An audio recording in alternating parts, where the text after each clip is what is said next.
চাচা আপনার এখানে কি বাড়ি ছিল? জি বাড়ি ছিল। এখানে কিরকম লোকের বাড়ি ছিল এ বছর? কিরকম এ বছরে মোটামুটি এখানে 25 খাল মতন বাড়ি ভাঙলো নদীতে। বাংলা আজকে সকাল থেকেও মনে হয় ফেলা দেখলাম। হ্যাঁ আজকে সকালে মোটামুটি 20 গজ মতন আজকে সকালে কাটলো। তো আপনারা কি কেউ কিছু দিয়ে গেছে? জি না কেউ কিছু দেয় কিছু দেয়নি বা কেউ কি আশ্বস্ত করেছে যে কেউ কিছু বলে সরকারের পক্ষ থেকে কিছু করতে আসেনি? আপনার কিসের বাড়ি ছিল? এইখানে ইটের বাড়ি ছিল।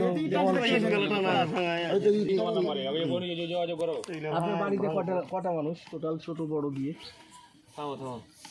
ছোট বড় মানে এই বাড়িতে তো 4-5 ঘর ছিল। আমার ধরেন কি যে 7-8টা মানুষ, আর এখানে ধরেন কি 5টা বাড়ি, একটা 6টা ভাই ছিল তো 6টা ভাই ছিল, 6টা ভাইয়েরই বাড়ি ছিল।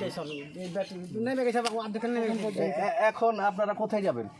এই যে দিয়ে যা টাইনা থুচি রাস্তার ধারে কোন জায়গাতে থুচি এখন দেখে শুনে, এখন বন্যার উপর ধর কোন জায়গায় বাড়ি করতে পাওয়া যায় না, জমি রাস্তার ধারে বাড়ি ঘর ফেলে থুচি, তারপর তখন কুটি দিচ্ছে কাটা দেখে শুনে বাড়ি করতে হবে। তো আচ্ছা, আমরা মাস্তুল ফাউন্ডেশন থেকে এসেছিলাম বিপর্যয়, বন্যা বিপর্যয় এবং নদী ভাঙন রোধে আমরা কিছু তথ্য নেওয়ার জন্য এসেছিলাম। দেখি চেষ্টা করি আপনাদের জন্য, আপনাদের যদি জমি থাকে, হ্যাঁ আমি একটা কথা বলে দিলাম, আপনাদের যদি বাড়ি করার মতো জমি থাকে, এটা বাদে মানে এটা তো ভেঙে যাচ্ছে, তো আমরা পুনর্বাসন মানে পরে দিকে ঘর বানানোর জন্য কিছু উপকরণ দেওয়ার চেষ্টা করবো। হ্যাঁ হ্যাঁ হয়তো কাউরি কিছু কিনেছে, কিনেছে কেউ বাড়ি করা, কাউরি হয়তো কিনতে পারেনি। এখানে হয়তো 25 ঘর মতো নেমেছে, হয়তো 10 ঘর হয়তো 2 কিনেছে, কাউ 10-15 ঘর কিনতে পারেনি। রাস্তার ঘরে হয়তো 2 কিনবো কিনা বাড়ি করার মতনই করতে হবে। আচ্ছা ধন্যবাদ।